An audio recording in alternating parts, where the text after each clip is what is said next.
What conspiracy theory do you fully believe is true?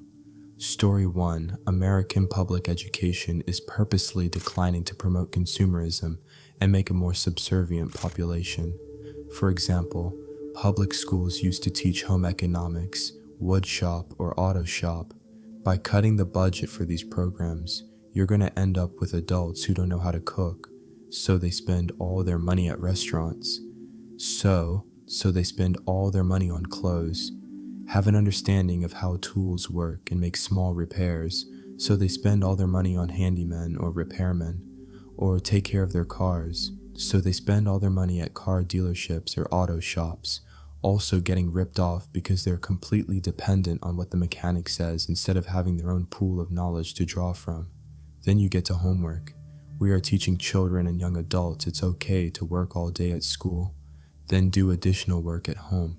With so many companies changing to a salaried position, it's perpetuating that it's expected to do some work at home and to not get paid for it. After all, you did it your whole life with homework, so why should the workforce be any different? Story 2. That all of those souvenir shops on prominent shopping streets in London, England, are money laundering fronts. You know, the ones with a massive floor space selling key rings and knockoff hoodies that say TikTok or something, yet have no customers except young male staff sat about on their phones. How on earth would a not very busy shop survive in Europe's most expensive retail space other than that? Also factoring in a global pandemic and a massive reduction in international tourists, who they're presumably aimed at, yet they show no signs of shutting down. They also all appear to be owned by the same person and stock the same merchandise. Story 3. CSI Television shows purposely overplay the forensic capabilities of various law enforcement departments to help project an image of total competence. Ballistics matching is way overhyped in movies, TV, etc. They make it seem like every fired bullet can be easily matched with 100% accuracy to the gun it was fired from. It's simply not true. Guns are manufactured to within very specific and identical tolerances, to the point where differentiating between anything but the type of gun used or specific defects within a particular gun are nearly impossible. Story 4. I was going to a mega church that kept expanding in a poor part of town, buying up all the property around it. There was a laundromat that was a holdout and wouldn't sell for anything. One night, that laundromat burned down. The church graciously helped them clean up the site, then they finally sold. It's not a stretch at all to see what really happened. Story 5. The measuring lines on your detergent container are way more than you actually need, so you use it faster and buy more detergent.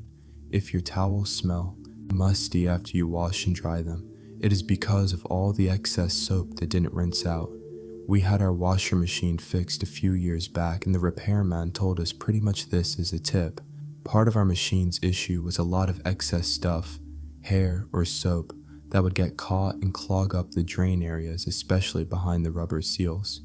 The hair we understood how to clear out now that we knew about it, and we asked about how to prevent soap from over-collecting and forming. He told us that the lines are pretty much always more than you actually need. Just put a little in and you're good. I don't know if he was right, but I accept it as fact in my head now. Story 6. The one about mattress stores being money laundering fronts, even though they're not really cash businesses. It is strange that you'll see 2 or 3 giant mattress stores all near each other. Yet how often does the average person buy a mattress? Once a decade. I guess the more conventional explanation is that the markup on mattresses is so insanely high that you only need to sell a few per week to make money. I still think there's something fishy going on in those stores though. Story 7. This is a super niche one, but I believe Jeanne Calment was a fraud. She did not live to 122. Jeanne Calment had a daughter, Yvonne, who apparently died at age 36. She later moved in with the daughter's husband and helped raise her grandchild.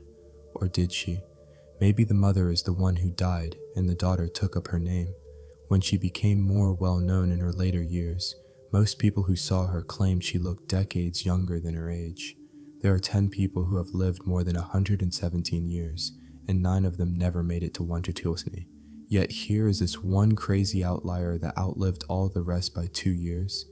I literally don't believe it.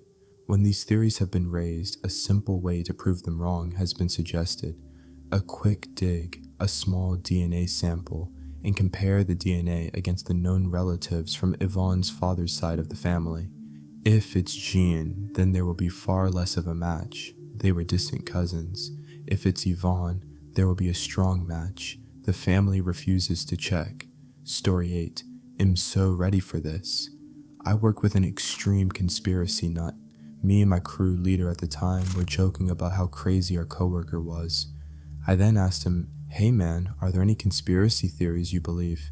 He said, "I have one I came up with. Basically, the town he lived in is right next to mine." The town he lived in also was always having roads blocked off for construction. Like every day, there was a road blocked off somewhere, and it's a pretty small town to be doing all that work all the time. Also, the roads over there are downright terrible. Looks like Lightning McQueen paved their roads. So he believes that what is actually happening is the city bought a bunch of those big traffic cones in bulk.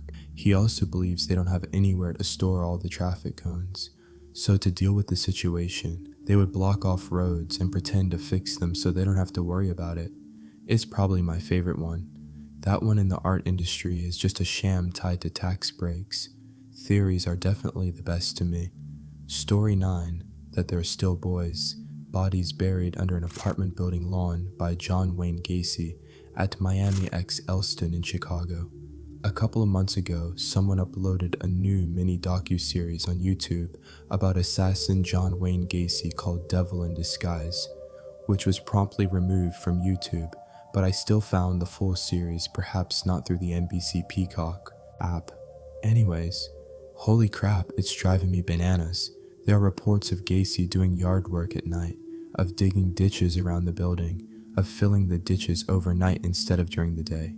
A man in the documentary was about 8 years old at the time, and Gacy paid him to do little things like take out the apartment building trash.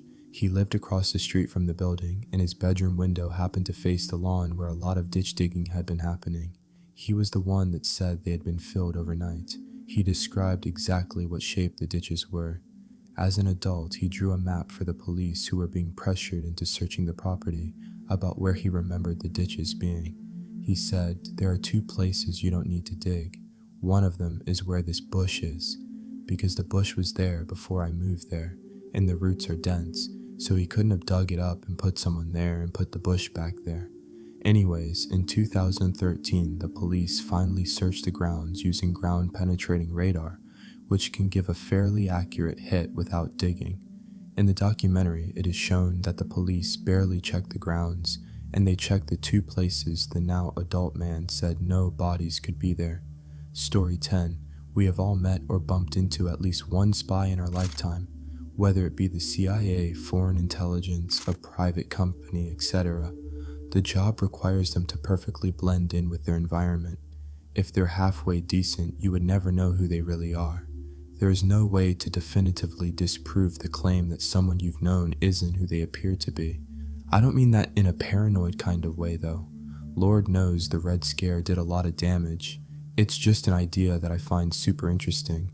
With the amount of people we meet in our lifetime, it's definitely possible, especially with the older generations who lived through the Cold War.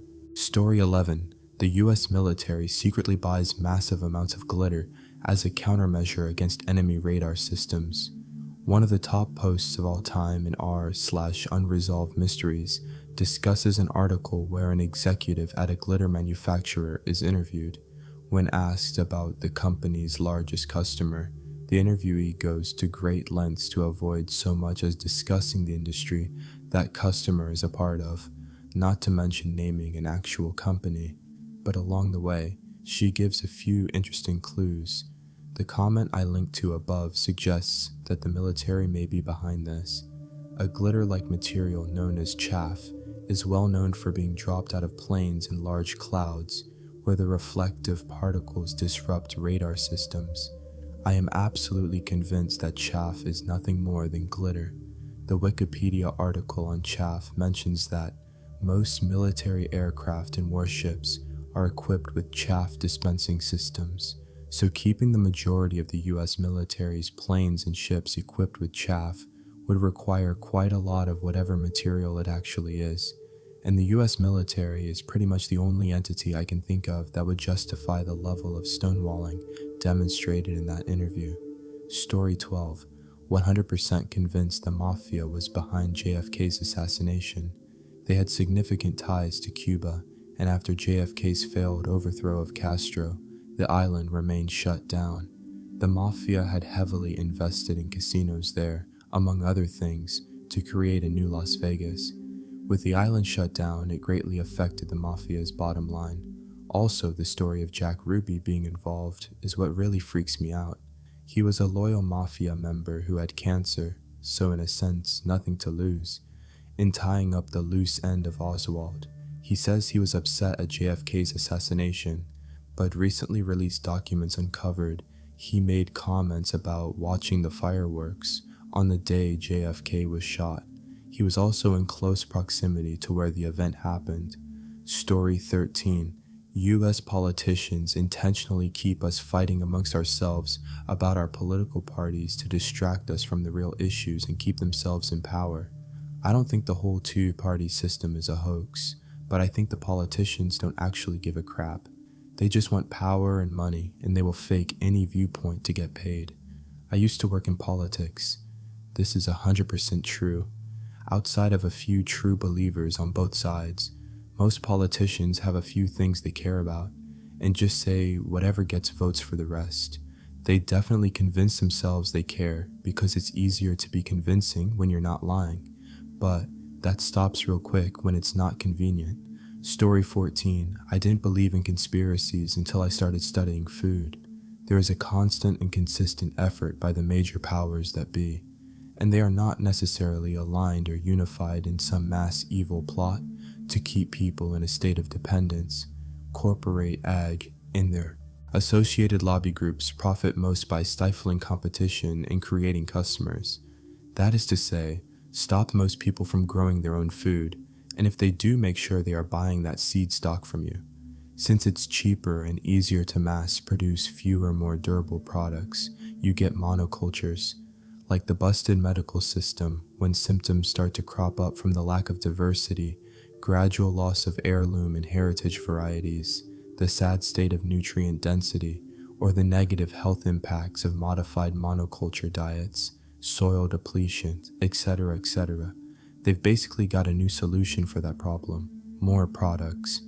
Big Pharma, and at least here in the US, most insurance-based medical practices get huge benefits here too, so they don't bother teaching nutrition in med schools as a required study. It's a messed up cycle of abuse, but only the hippies and homesteaders think it's an issue. Story 15. My dad swore blind that the flat above a fish and chip shop at the end of his estate was doing some shady things. There would always be taxis parked outside and down the street. Each day, a handful of different cars parked outside. A few years later, Dad drives past and notices a crowd gathered outside and police in attendance. Apparently, after a lot of questioning, the police reveal it was a trafficking meetup place.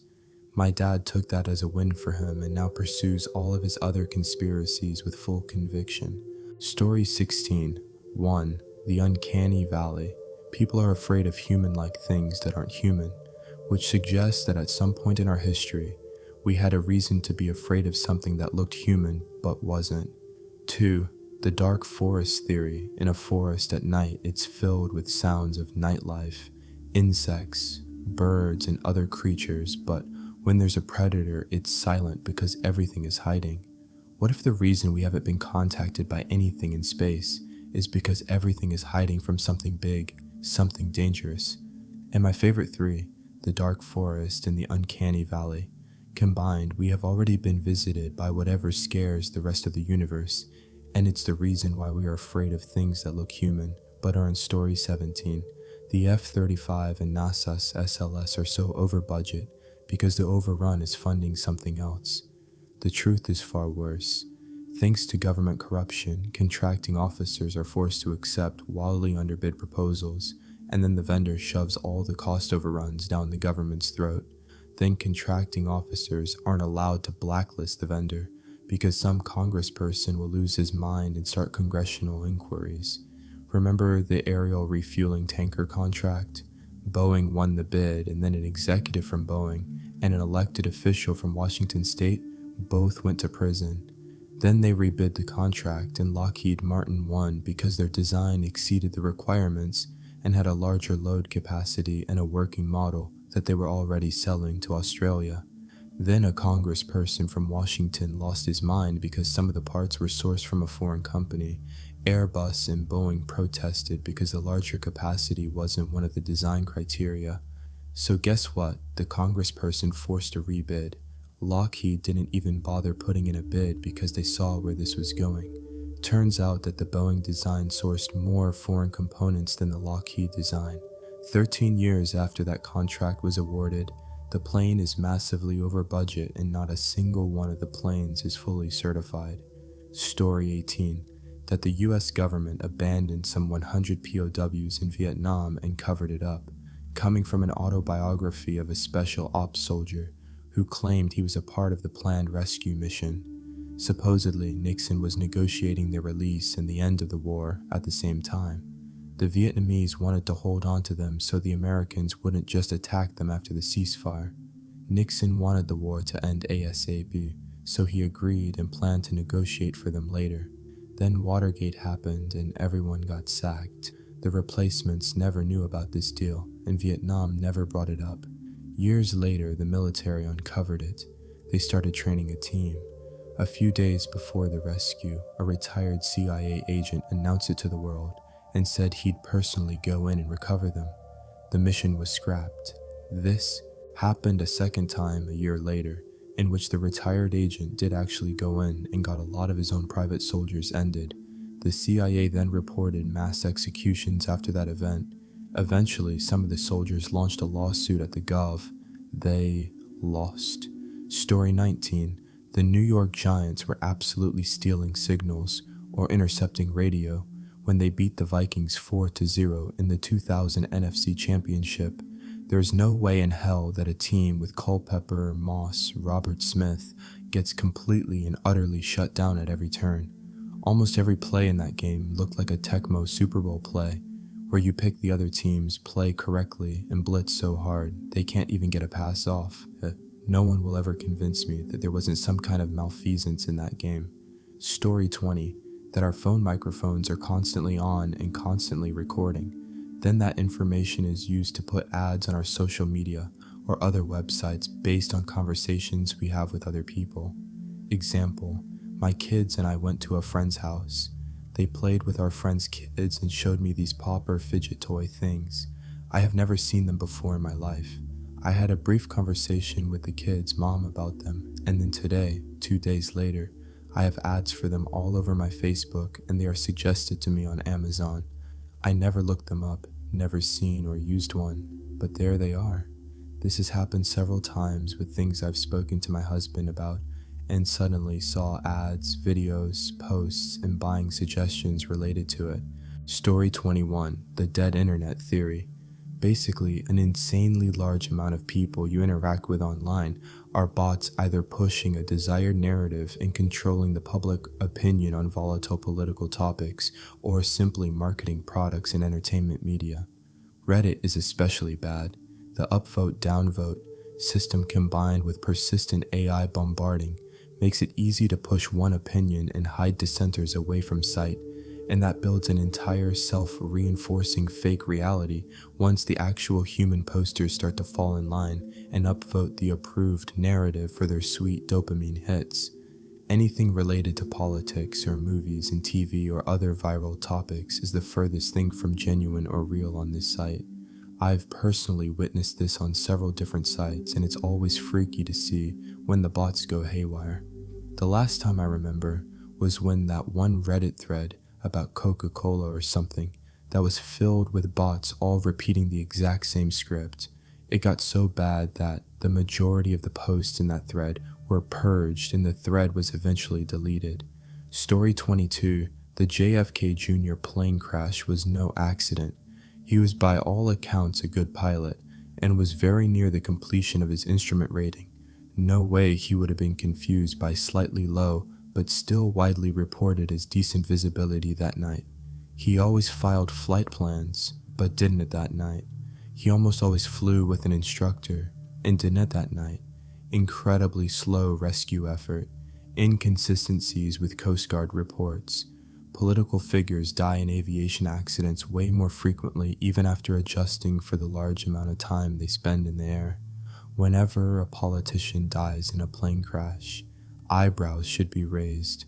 Story 23. I don't know if this is a conspiracy theory or just my suspicion, because I haven't heard it from anyone else, but I think Tide encouraged reporting of Tide Pod Challenge videos to distract from the fact they're really dangerous to young kids. Some eat them and think they're candy, but the injuries I've seen have been from young children playing with them, popping them, and shooting concentrated alkali into their eyes, which is pretty much the worst chemical burn for the eyes. Story 24. Kurt Cobain wrote Hole's breakthrough multi-platinum album, Live Through This. You don't hear much about this anymore, but back when the album came out, it was taken as fact by pretty much everyone. Hole's first album, Pretty on the Inside, was a decent small-time punk band album. It didn't exactly set the world on fire, nor did it produce any hits. Songs were written by Courtney Love. This was before she and Kurt began dating. Hole's second album, Live Through. This sounds much different. It went platinum many times over and was named Album of the Year by many top music publications around the world. It produced chart-topping hits such as Miss World, Doll Parts, and Violet. This album also credits Courtney Love with writing all the songs, just as the first. Coincidentally, however, this album was written and recorded after marrying Kurt Cobain, lead singer and guitar player of the biggest band in the world at the time, Nirvana. Hole's third album, Celebrity Skin, had a decent reception and even had a song or two make the charts. Unlike the first two albums, however, Courtney Love isn't credited with writing all the songs herself. Her boyfriend at the time was Billy Corgan, lead singer or guitar player for one of the biggest bands in the world, the Smashing Pumpkins. Sound familiar? Billy Corgan was credited as writer on 5 songs on the album, including every single one that charted. Billy Corgan himself claims he should be credited as writer on all 12 songs on the album. He claims to have written every song on the album with very little input from Courtney Love. That's basically how Kurt wrote Live Through This 5 years earlier. Story 25, I saw a link to Kyle Odom's manifesto here. It starts with his background, being a former Marine and then studying biochemistry at the University of Idaho. He went on to say that one night during deep meditation, he had come into contact with an alien species in what he described as a black void. He said from that moment on, the aliens would constantly mess with him in his head. He went into great detail about his torment. He then actually tried to get help and checked himself into a mental institution. He ended up getting cleared and sent home, but this didn't stop them. He eventually found himself receiving text messages from a weird phone number to come to this church. When he arrived, he said the entire church was full of these alien beings. He decided to type up this manifesto and put an end to it by assassinating the pastor of the church. He ended up firing an entire magazine of hollow point bullets into the back of this pastor from point-blank range.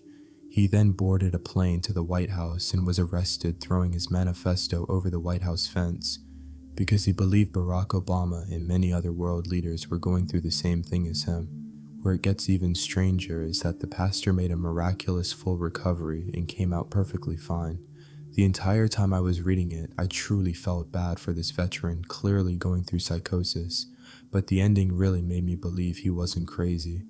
How does a trained Marine fire an entire magazine of hollow point bullets at point-blank range into the back of a human being, and they make a full recovery in a couple of days?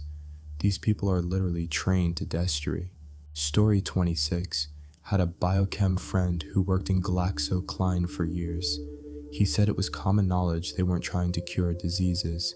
Their goal is for a blockbuster drug, which is defined as a drug which nets over 1 billion, I think. And the way to do that was very clear. Treat the symptom, not the disease.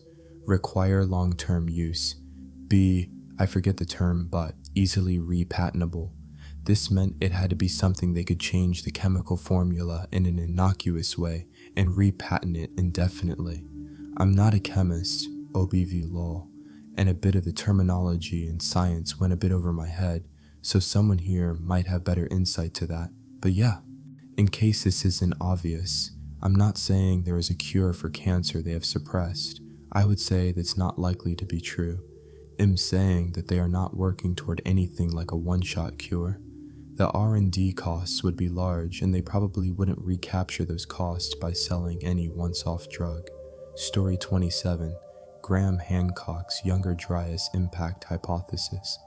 A large segment of human history was lost to a cataclysmic event that started the Ice Age 13,000 years ago.